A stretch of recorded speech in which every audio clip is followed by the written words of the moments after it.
네, 안녕하세요. 부자노트입니다. 오늘은 일기 신도시 특별법에 대해서 간단히 알아보고, 일기 신도시 특별법이 나와서 소유자분들은 그래도 좀 기대를 하고 있는 상황이잖아요. 근데 왜 제가 일기 신도시를 매도를 해야 되는 상황이라고 생각하는지 한번 간단히 얘기해보는 시간 갖도록 하겠습니다.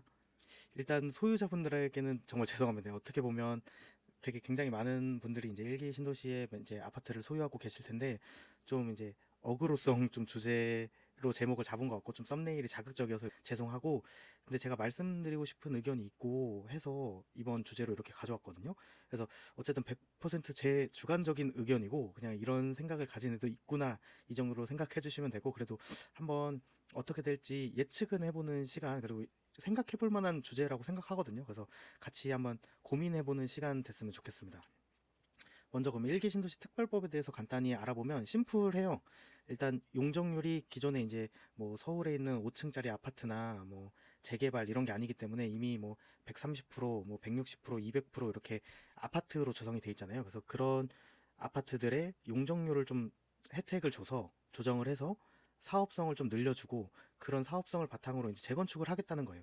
그래서 되게 내용은 심플하고, 그래서 대상은 일기 신도시 분당, 평촌, 삼본, 일산, 중동 이렇게 약 30만 호로 되게 많아요. 되게 많은 세대가 대상이고, 그래서 내용을 알아보면 일단 선도지구를 정하겠다. 그래서 시범 단지를 정하겠다는 거죠. 그래서 5개 신도시에서 뭐 2개까지 이제 정한다고 하는데, 그렇게 선도지구를 시범지구를 정해서 24년에 선정을 하면 27년 정도에 뭐 이렇게 인허가 작업을 다 끝내고 착공을 해서 30년 정도에는 시범지구를 입주시키겠다라는 계획이고, 제일 문제가 되는 게 이제 이주 문제잖아요. 그래서 이주하면 이제 뭐 전세가 상승이나 이런 좀 부작용이 있기 때문에 이주 대책에 대해서 내용도 있었는데, 뭐 30년부터 10년간 이주가 나올 수 있다.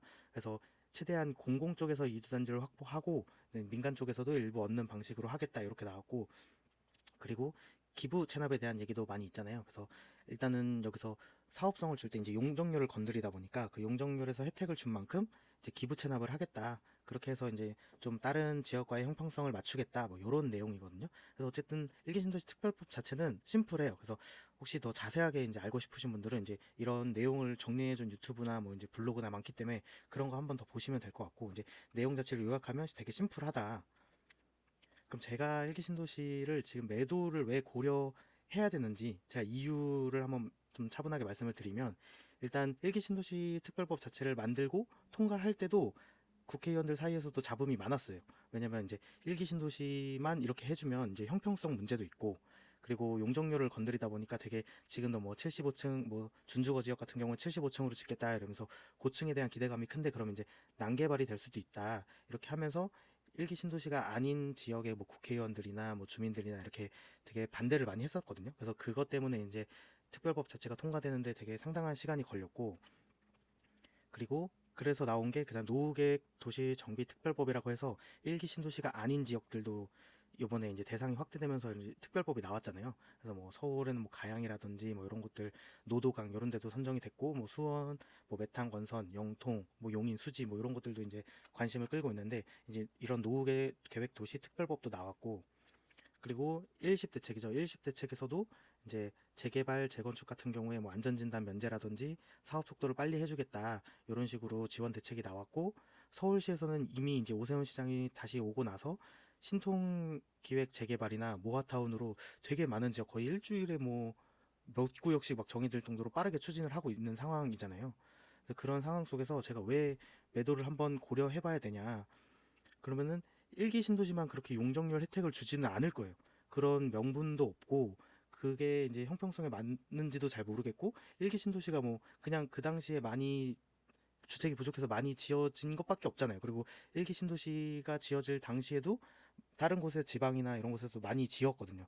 그러면 다 같이 해줘야지 여기만 이렇게 혜택을 줘서 할, 특별법을 해서 할 명분이 없어요. 그래서 그런 상황에서 아까 기사에서도 말씀드렸듯이 많은 공급 대책들이 나오고, 뭐 노후계획 특별법 나오고, 일시 대책 나와서 재개발 재건축 활성화하겠다. 그리고 3기 신도시도 조기에 착공을 하겠다. 그리고 서울도 신속통합이나 모아타운을 하고 있는 상황이에요. 그래서 1기 신도시만 혜택을 주는 게 아니라 여러 곳들도 이제 형평성 문제가 있기 때문에 다 해줄 거예요. 그래서 제 생각은 1기 신도시에 뭐 그렇게 용적률을 뭐 400%, 450%, 500% 이렇게 주는 게 좀 어떻게 보면 이제 한참 근 미래에는 지금의 뭐 200%, 250%, 뭐 300%가 기준이었듯이 근래에는 400%, 450%, 500%가 좀 전국에 보편화된 용적률이 될 거라고 생각을 하거든요. 그리고 그런 것뿐만 아니라 현재 저희 상황이 인구도 빠르게 감소하고 있는 상황이고 유동성이 과거 상승장처럼 다시 풍부해지는 데는 뭐 되게 쉽지 않다고 생각하고 좀 상당 기간 시간이 걸릴 거라고 생각을 하거든요. 그리고 일기 신도시 재건축 사업 자체가 되게 고려해야 될 게 많고 어려운 사업이에요. 그래서 특별법만으로 그렇게 쉽게 될 만한 사업이 아니거든요.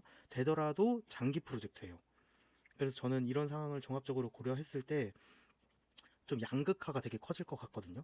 그래서 핵심 지역들, 그래서 정비 사업을 했을 때 향후에 이제 일반 분양을 할 때 일반 분양가를 높여서 분양할 수 있는 지역들, 그래서 사업성이 되게 좋은 지역, 그리고 뭐 정비 사업 중에서도 뭐 재개발, 재건축도 있고 리모델링 이런 것도 있잖아요.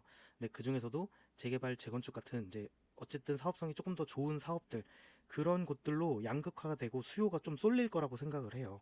그래서 지금도 뭐 뉴스 기사들 보면 이제 리모델링을 추진하는 단지들에서 이제 조합 간의 갈등이 나오고 뭐 내분이 나오면서 우리 다시 재건축으로 가야 되는 거 아니냐 이렇게 공급 대책하고 정부나 지자체에서 지원해주고 뭔가 잘 해줄 때 재건축으로 다시 전환해서 추진해야 되는 거 아니냐 하면서 갈등이 되게 있거든요.